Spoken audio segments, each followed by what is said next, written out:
أعطنا محبتك ومعرفتك. رب اشرح لي صدري ويسر لي أمري واحلل عقدة من لساني يفقهوا قولي. السلام عليكم ورحمة الله وبركاته.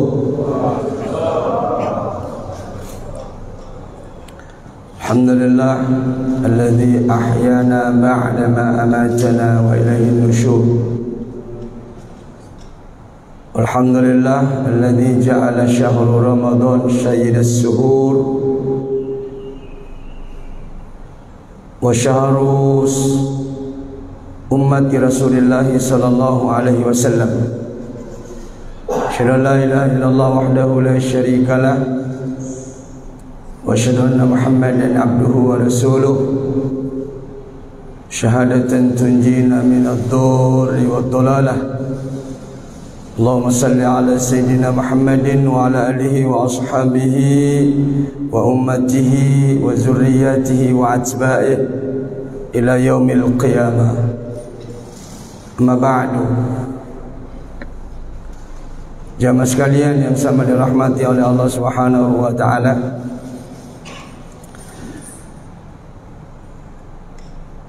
alhamdulillah kita berkumpul bersama. Pertama, kita telah melaksanakan salat subuh secara berjamaah, dilanjutkan dengan ta'lim.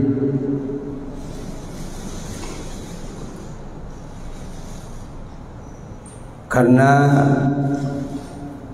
untuk menambah perbendaharaan pundi-pundi pahala kita di bulan suci Ramadan ini. Karena menghadiri ta'lim itu banyak sekali manfaat dan pahalanya. Yang digambarkan Rasulullah adalah salah satu taman-taman dari syurga. Kemudian pahalanya sangat besar. Yang menghadiri ta'lim itu, maka pahalanya lebih baik daripada orang yang salat sunat 1000 rakaat. Tapi jangan terus kita bilang apa ini masuk pada sunnah banyak pahalaku. Tidak seperti itu, Pak. Yang namanya ilmu itu siliwat tasidabi tauhid. Ada yang saya tahu, mungkin Bapak Ibu tidak tahu. Dan banyak ilmu yang Bapak tahu, pasti banyak yang saya tidak tahu. Tidak boleh kita sotak masalah ilmu. Makanya Prof. Hamka pernah mengatakan, semakin tinggi ilmunya orang, semakin sedikit menyalahkan orang lain. Dan semakin dangkal dan sedikit ilmunya orang, semakin banyak menyalahkan orang lain. Maka pada kesempatan ini saya akan menyampaikan salah satu hadis Rasulullah sallallahu alaihi wasallam dari Abi Hurairah radhiyallahu an Abi Hurairah radhiyallahu an anna Rasulullah sallallahu alaihi wasallam qala inna awwala ma yuhasabun nasu bihi yaumal qiyamati min a'malihim as-shalah. Yang pertama-tama nanti diperiksa di hari kemudian amal dari hamba Allah itu adalah salat fardu. Salat fardu. Yaqulu rabbuna li malaikatihi wa huwa a'lam. Kemudian Allah berfirman kepada malaikatnya atau bertanya kepada malaikatnya, sekalipun Allah itu maha tahu. Unzuru li salati abdi atammaha am naqasaha. Lihatlah atau periksalah salat fardunya hambaku itu, atammaha am naqasaha, suku niga ataukah masih kurang, sempurnakah ataukah masih ada kurangnya. Wa in kanat tammah, yakusukuni, kalau sudah sempurna, kutibat lahu tammah, catat dia sempurna dan masukkan ke dalam syurga. Wa in kana taqasa minha syai'a, tapi kalau masih ada kurangnya, tahan dulu, tunda dulu. Unzuru hal li'abdi min tatawwu, lihatlah atau periksa kembali, adakah solat sunnatnya hambaku, atau adakah sunnahnya. Kalau ada, maka atimmu li abdi faridatahu min tatawwu'ihi, maka sempurnakan fardunya hambaku yang kurang itu dengan tatawwu'ihi, dengan sunnahnya. Kalau menyimak hadis ini, maka muncul pertanyaan, adakah orang yang sempurna sholat fardunya? Adakah orang yang bisa sempurna betul sholat fardunya? Maka jawabannya tidak ada, Pak. Tidak ada. Pasti ada kurangnya. Ya, kalau ada kurangnya berarti tidak cukup, masih kurang. Maka yang harus menyempurnakan itu adalah sunnah. Majami je kumakadaka ya sunnah wajib tu.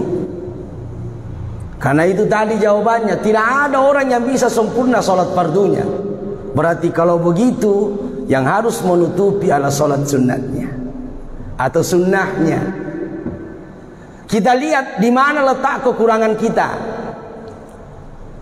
Yang pertama, kekurangan kita adalah lalai dari segi waktu. Ya, lalai dari segi waktu. Masih banyak di antara kita selalu mengolor, menunda waktu salat. Dalam Al-Quran sudah ditentukan, inna salata kanat 'alal mu'minina kitaban mawquta. Sesungguhnya salat itu sudah ditentukan waktunya, dari jam sekian atau waktu sekian ke sekian. Kita selalu menunda. Jadi bukan lagi ya sudah ditentukan waktunya, tapi salat itu mau-mau kita. Akhirnya Rasulullah melewati satu kuburan di Madinah, dan ternyata orang di bawah itu disiksa oleh Allah, dan Rasulullah itu merasakan, Rasulullah itu melihat. Disitulah kemujizatan Nabi. Ya, bahwa orang di bawah ini sementara disiksa oleh Allah Subhanahu wa taala. Dan siksaannya itu sepele. Mas sompanya sama sompanya, tapi nanti akhir waktu dia sholat. Waktu. Cuma saya tidak tahu apakah kalau sudah disiksa di kubur sama mas sompanya muto kasih, apakah nanti dia di kemudian tidak disiksa lagi? Saya belum paham betul itu. Ya. Satu disiksa karena selalu memperlambat waktu sholatnya. Soalnya ada juga di hadis lain. Satu disiksa karena capak temena. Makanya Rasulullah mengatakan, takutlah kalian kepada air kencing, karena kebanyakan orang disiksa di alam kuburnya itu karena capak temena. Dia pada makanya tetik na temena bisa nih, apalagi narekodito na bisa. Atau kalau tidak, dia tidak istinja, tidak baik cucinya. Ya, sedangkan masih mau menetes ditahan, kemudian dia cebok, itu siksaan di kubur. Maka Rasulullah mengambil pelapa korma, kemudian dia belah dua, baru letakkan di atas kuburan. Rasulullah mengatakan, selama pelapa korma ini masih basah, maka selama itu orang dibawa tidak disiksa oleh Allah, karena dia berzikir kepada Allah. Cuma saya tidak tahu ini Pak, apakah ini khusus untuk Nabi atau boleh juga dilakukan oleh umatnya Rasulullah. Itulah makanya sekalian, dalil ini mungkin yang diambil orang-orang kita. Kalau pergi ziarah kubur, dia membawa bunga, dia membawa harum-haruman yang basah. Karena basah itu dia berzikir kepada Allah. Untuk saya tidak tahu, belum saya telusuri apakah ini khusus untuk Nabi atau boleh juga dilakukan oleh umatnya Rasulullah sallallahu alaihi wasallam. Makanya untuk supaya kita selamat Bapak sekalian dari siksa kubur ini dan kesempurnaan ibadah salat kita, lo kima berjamaah. Jalan pertama itu salat berjamaah. Ya. Salah satu siksaan kubur orang yang selalu memperlambat waktu sholatnya. Sedangkan orang yang istiqomah menjalankan sholat berjamaah, otomatis tepat waktu sholat. Sudah tidak ada. Ya, keistimewaannya sholat berjamaah itu Pak. Iya aja kok gimpe-gimpe sumpah jatah. Lo gimana berjamaah?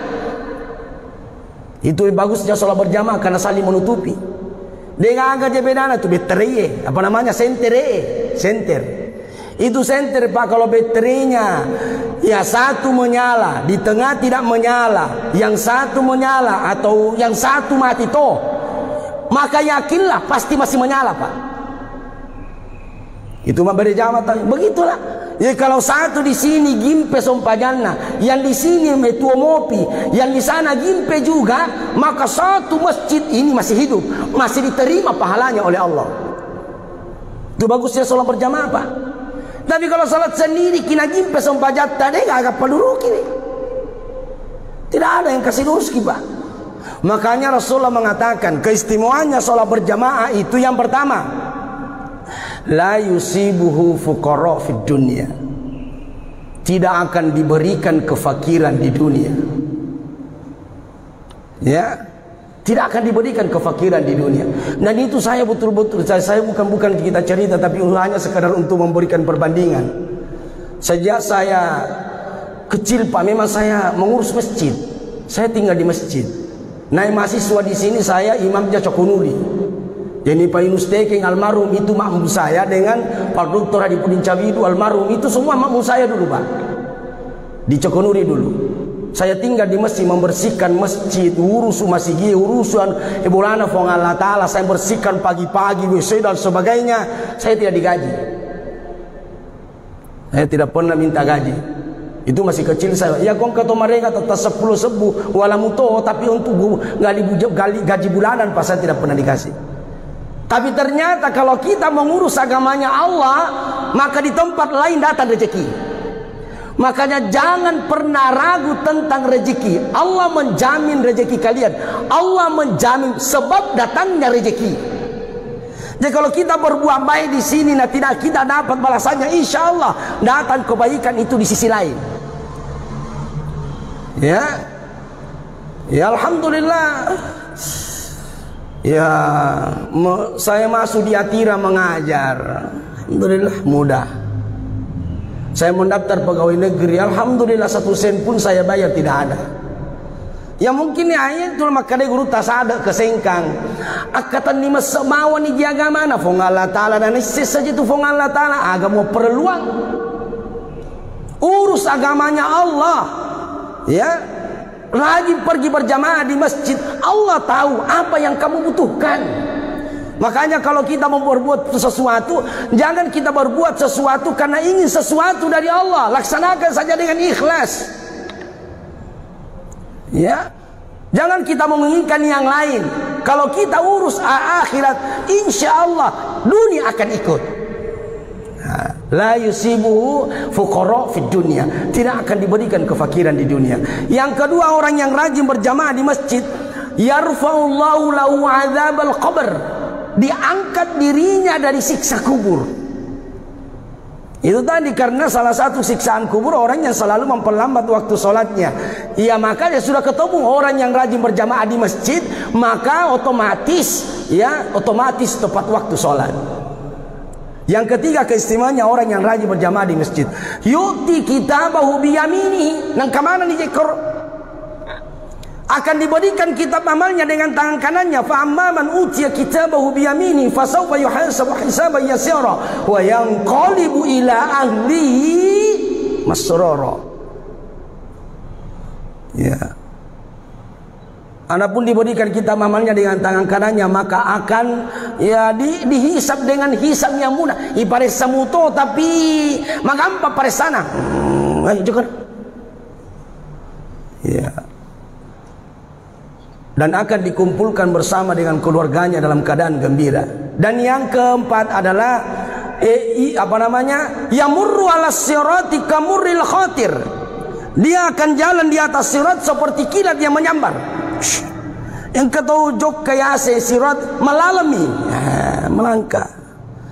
Tapi orang yang istiqamah menjalankan sholat berjamaah, maka yamurru ala sirati kamurril khatir, akan jalan di atas sirat seperti kilat yang menyambar. Apabila tak kajoi, tidak jalan lagi, dan masjidnya ini jadi pesawat, imamnya itu jadi pilot. Cepat sekali, lebih cepat daripada sepedanya Sipa. Itu kalau di film India itu, Pak. Ya. Dan yang terakhir adalah orang yang rajin berjamaah di masjid itu, Pak, yadkhulul jannah bila hisabin, masuk surga tanpa dihisap lagi. Jadi tidak semua orang itu dihisap, Anda. Ada orang yang langsung masuk surga tanpa diperiksa lagi. Salah satunya adalah orang yang istiqamah menjalankan sholat berjamaah. Makanya Rasulullah itu mengatakan, siapa yang dekat rumahnya dengan masjid, yasma'ul azan, dia mendengarkan suara azan, ya, kemudian dia falam ya'tihi fala salata lahu illa min udhrin, kemudian dia tidak menghadiri panggilan azan, maka la salata lahu illa min uzrin, tidak ada solat baginya kecuali ada uzur. Tapi bukan semuanya sama sekali tidak ada. Cuma ulama menafsirkan di situ la yatimmu salatuhu dena suku sompajana, tidak sempurna solatnya orang yang dekat rumahnya dengan masjid, kemudian mendengarkan suara azan, lantas dia tidak menghadiri panggilan azan itu. Ini baru satu, Pak. Dua mau atau tiga? Karena 10-15 menit. Yang kedua, kekurangan kita dalam sholat adalah masih banyak di antara kita belum bagus cara istinjanya. Itulah saya bilang tadi. Kita dulu itu, Pak, kalau pergi ke Macenga, ya Macenga itu maksudnya lomat tareka, cari ilmu. Yang pertama itu dibicarakan adalah satinja, istinja. Tidak boleh kita pindah di wudu, tidak boleh kita pindah membicarakan sholat. Narekode metode malam kanja satinjata. Kita dulu itu, Pak. Ya, istinja diperbaiki. Ya, terus air kencing saja, apalagi kalau buang air besar. Takutlah kalian kepada air kencing. Kebanyakan orang disiksa di alam kuburnya karena air kencingnya. Ya, makanya itu kalau kita laki-laki itu, Pak, ya kencing itu kalau sudah air itu diurut, ada mentong itu diurut selang-selangnya, diurut. Minimal kita mengendamki.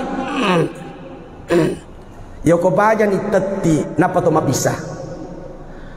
Ya, ya Rasulullah itu kalau sudah buang air kecil, buang air besar, dia mandi setengah badan ke bawah. Untuk memastikan, ya, makanya kebanyakan orang disiksa di dalam kuburnya ini kalau kencing ini para laki-laki apa nasabah sembanan untuk teme, apalagi kalau sudah kencing berdiri. Di masjidku itu, Pak, pernah dulu sebelum datang di situ dibikinkan kencing berdiri. Saya bela bongkar semua itu, bongkar.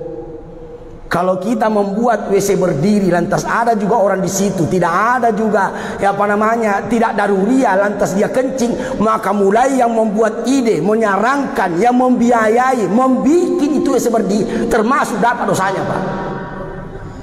Maka jangan bikin WC berdiri. Ya, kenapa? Rasulullah tidak pernah kencing berdiri kecuali satu kali ketika masuk di tempat sampah.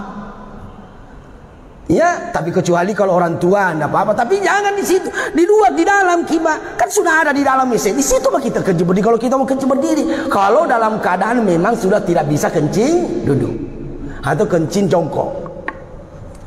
Ya, ya. Apalagi kalau buang air besar, Pak. Kalau kita itu lesa pitekena bauna nahulusuna, sudah hilang zatnya, sudah hilang halusnya, sudah hilang baunya, masih ada satu, bersihnya bersih.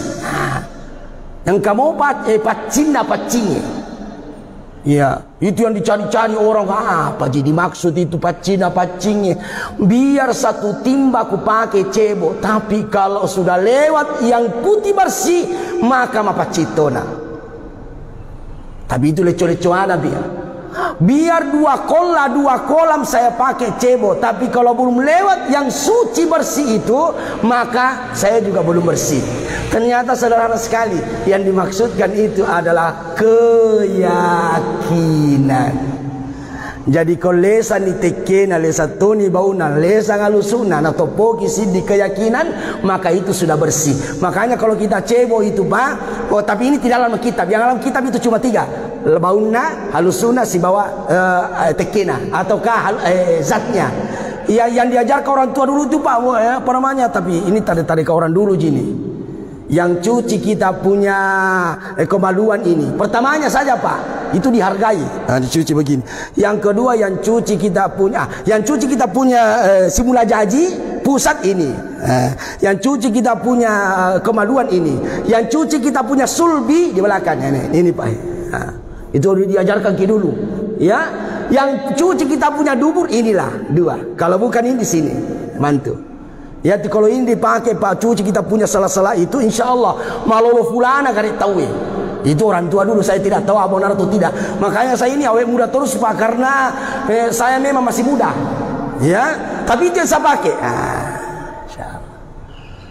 Ya, baru kita dianggap bersih. Kalau tidak, salah istinja, salah satinja, salah kebersihan atau hara, maka wudhu tidak sah, otomatis sholat juga tidak sah. Harus diperbaiki, Pak.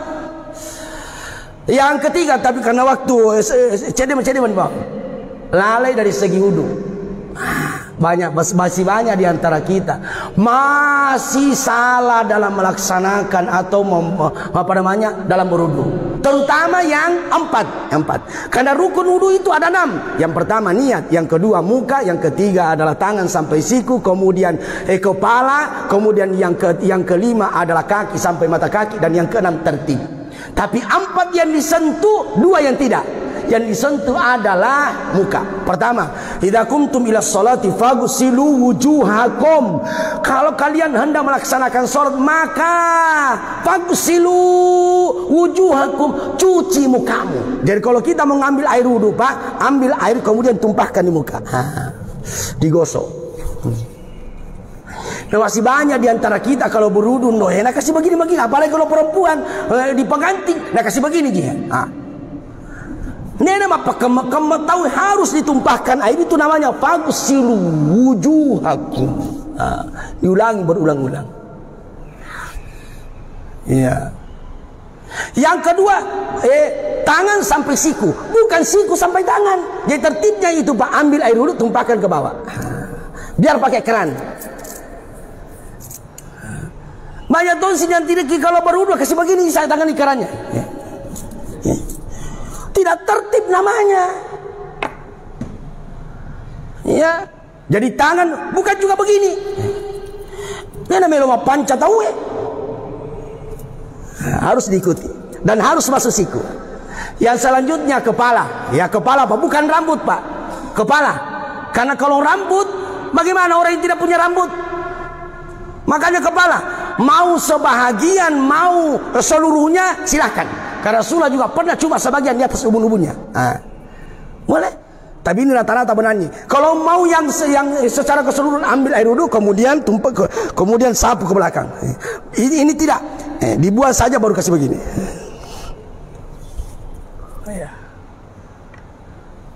Dan yang terakhir adalah kaki sampai mata kaki. Bukan mata kaki sampai ke kaki. Jadi jangan kita itu wudu, Pak, kalau di keran itu maka dendeng. Nah kasih begini saja kakinya. Nggak boleh. Harus betul di salah-salah begini. Kalau berkumur-kumur yang lain itu tidak apa-apa, karena memang ya harus disempurnakan, karena ini sunnah juga. Karena disitulah kita mendapatkan banyak pahala. Ya, barulah yang terakhir adalah tertib. Karena waktu sekalian, insya Allah nanti kesempatan lain saya akan sambung kalau memang ada waktu. Insya Allah, ya mudah-mudahan. Ya, belum kita bahas. Yang menyempurnakan itu sunnah. Jadi yang kasih masuk di surga itu pas sunnah. Jangan lalu kita memandangin namanya sunnah. Tidak boleh.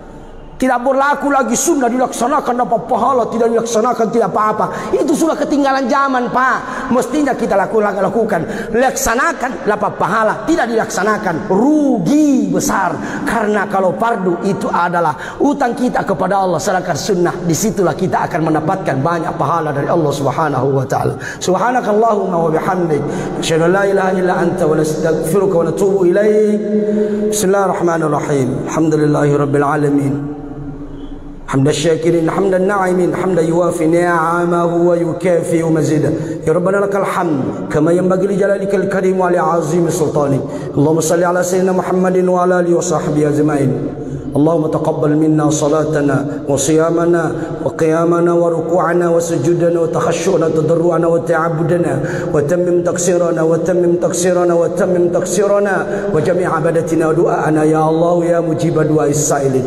اللهم إنا نسألك رضاك والجنة ونعوذ بك من سخطك والنار. اللهم إنك عفو كريم تحب العفو فاعف عنا يا أرحم الراحمين. اللهم دفع عنا البلاء والوباء والفحشاء والمنكر والسدائر والمحن والفتن ما ظهر منها وما بطن من بلدنا يا رب العالمين. ربنا اغفر لنا ولوالدينا وارحمهم كما ربونا صغارا. ربنا اغفر لنا ولوالدينا وللمؤمنين يوم يقوم الحساب. ربنا آتنا في الدنيا حسنة وفي الآخرة حسنة وقنا عذاب النار. سبحان ربك رب العزة عما يصفون وسلام على المرسلين والحمد لله رب العالمين ببركة وسر الفاتحة.